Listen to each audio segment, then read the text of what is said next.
Close your eyes. It is the year 1666. London sleeps under the cover of darkness. The streets are quiet. The houses lean toward each other like tired old men. Candles flicker inside wooden rooms. And in one small bakery on Pudding Lane, a single spark is about to wake the entire city. It begins so small, a spark, a flicker, a glow. But within minutes, it grows into something no one can stop. This is the story of the Great Fire of London, a fire that burned for 4 days, a fire that destroyed the heart of England's greatest city, a fire that changed history forever. London in 1666 was not the London you know today. It was crowded, it was dirty, it was dangerous. The streets were narrow, twisting and dark.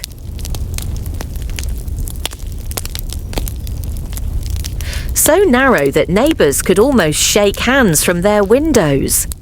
The houses were tall, wooden, and packed together like books on a shelf. The smell was thick. Smoke from chimneys, animals in the streets, waste in the river. There was no electricity, no running water. Every home burned candles, lanterns and fireplaces. London was a city made of wood and fire, and all it needed was a spark. The summer of 1666 had been hot and dry. The sun baked the earth. The wells ran low. The timber cracked from heat. The year before, plague had haunted the city. Thousands had died.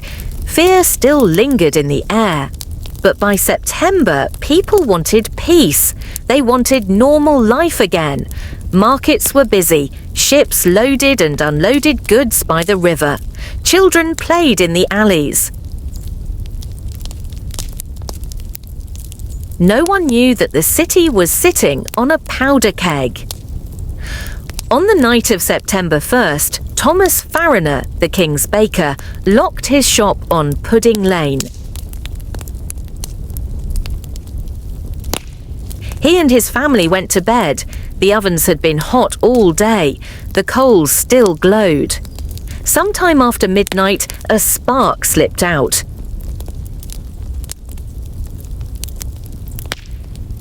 It caught on wood.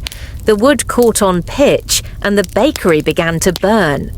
At first it was small, easily ignored, but flames are hungry, and this flame found plenty to eat.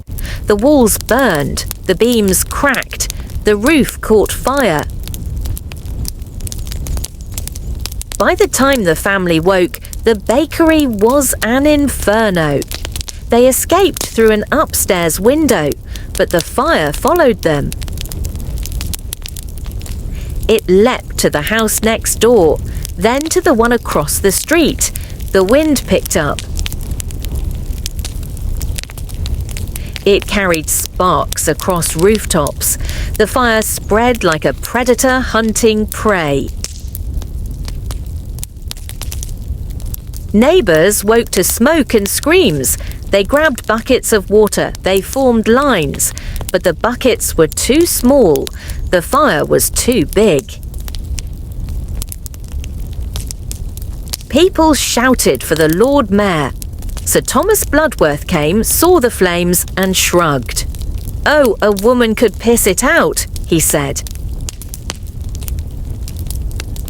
He thought it was nothing, but he was wrong.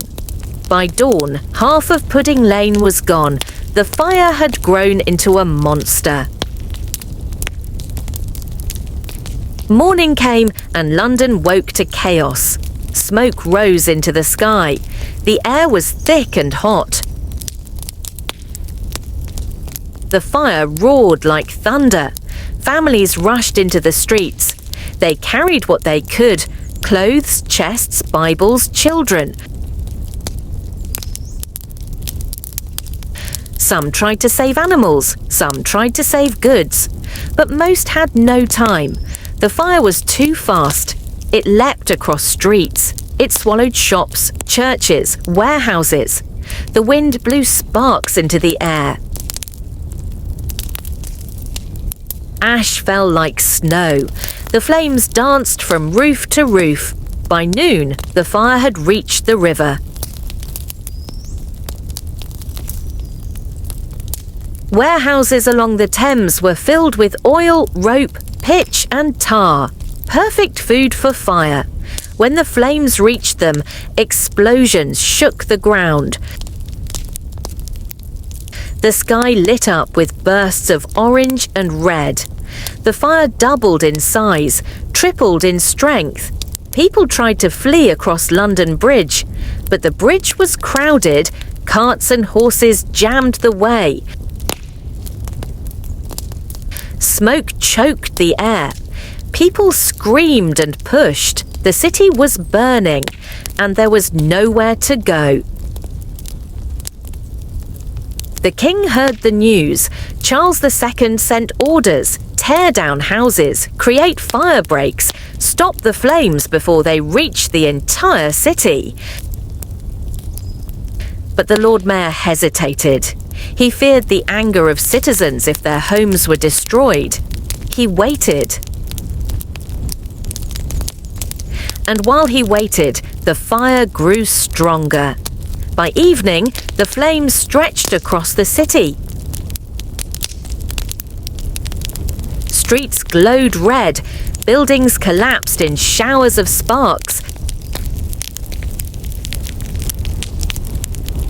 The fire's roar drowned out the cries of the people. Night fell. London was no longer dark. The fire lit the sky brighter than the moon. Ash fell on rooftops miles away. The air smelled of smoke and burning flesh. People carried their possessions to the fields outside the walls. They camped under the open sky. They watched their city burn. Some prayed, some wept. Some simply stared in silence. The fire had raged for 2 terrifying days. Londoners who once believed the flames might stop soon were now realizing the truth. This was no ordinary fire. This was a storm of destruction. The second night was the worst many had ever seen. Sparks rained down like fiery snow. The sound of collapsing beams echoed through the streets. Every direction looked the same: glowing orange skies, walls of flame, and terrified people running with whatever they could carry. But the fire was not done. Day 3, the heart of London falls. By dawn on Tuesday, September 4th, the blaze had reached the beating heart of the city. St. Paul's Cathedral, the pride of London, had always seemed untouchable. Built of stone, towering above the city, many believed it would survive. Inside, valuable manuscripts, books, and treasures had been stored for protection. People thought stone could not burn. But they forgot one detail. Timber scaffolding surrounded the cathedral during repairs. The fire found it. Flames climbed higher and higher until they kissed the wooden beams of St. Paul's. In moments, the great church became a furnace. Eyewitnesses later recalled the roof exploding with such force that fiery fragments shot into the sky like comets. The sight broke the spirit of many Londoners. If even St. Paul's could fall, what hope remained? King Charles II steps. Meanwhile, King Charles II himself was growing impatient.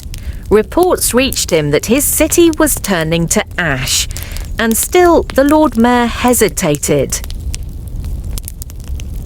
Charles made a bold move. He ordered his men to take charge directly. Fire breaks were to be made at any cost. Homes and shops were blown up with gunpowder to create empty spaces that the fire could not cross. Imagine the sound. Thunderous explosions shaking a city already drowning in chaos. But strangely, those terrifying blasts became London's salvation. The king even walked the streets with his brother, the Duke of York, calming people and showing leadership. Some later said it was this moment that saved the monarchy from rebellion. The king stood with his people while the city burned. Panic, rumours and fear. As the flames spread, so did fear. Londoners whispered that the fire was no accident. Some accused foreigners of starting it. Others blamed Catholics, recalling years of religious tension. Mobs roamed the streets, attacking strangers, desperate for someone to blame. But the truth was simpler and crueler. The fire was born from neglect, wooden houses, narrow streets, and dry winds. No conspiracy, no foreign plots, just a city unprepared for disaster. Day 4, the turning point. By Wednesday, September 5th, the fire had consumed nearly everything in its path. But now the fire breaks and changing winds began to take effect. Flames that once leapt like wild beasts now struggled to cross the gaps created by demolished buildings. For the first time, Londoners felt hope. The inferno that had devoured homes, churches and markets was finally slowing. Still, entire districts were gone. From the Tower of London to Temple Bar, from the Thames to the city gates, the destruction was almost beyond comprehension. The aftermath, ashes and silence. When the fire was finally under control, silence fell. What had been one of Europe's greatest cities was now a smoking ruin. Over 13,000 houses gone, nearly 90 churches reduced to rubble, countless shops, warehouses and taverns erased from existence. Tens of thousands were homeless, wandering the outskirts of the city, hungry, exhausted and in shock. The smell of smoke lingered for weeks. Some said it felt as if the city itself was weeping. And yet, out of destruction came resilience. Rebuilding a new London within days, plans to rebuild began. Sir Christopher Wren, the great architect, proposed bold new designs, wide streets, stone buildings, safer construction. Though not all his ideas were used, the fire gave London a chance to reinvent itself. Slowly, brick by brick, a new city rose from the ashes, stronger, wiser, determined never to suffer such devastation again. Legacy of the Great Fire. The Great Fire of 1666 was more than just a disaster.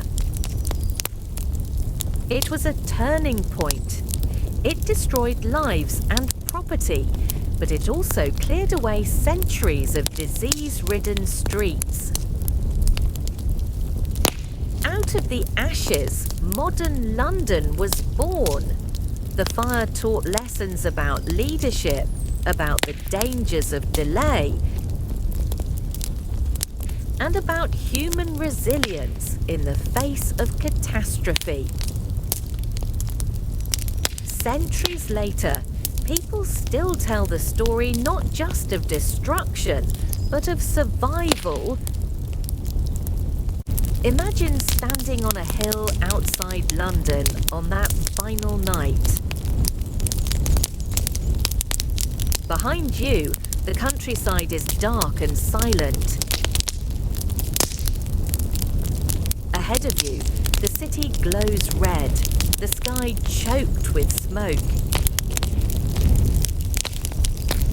You see silhouettes of people, clutching children, carrying bundles,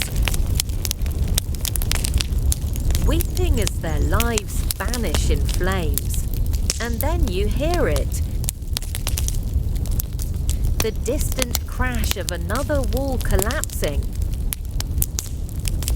A final roar as fire consumes what is left. But you also see something else, a determination in the eyes of survivors. A promise that from the ashes, a stronger city will rise. The Great Fire of London was a tragedy, but it was also a rebirth.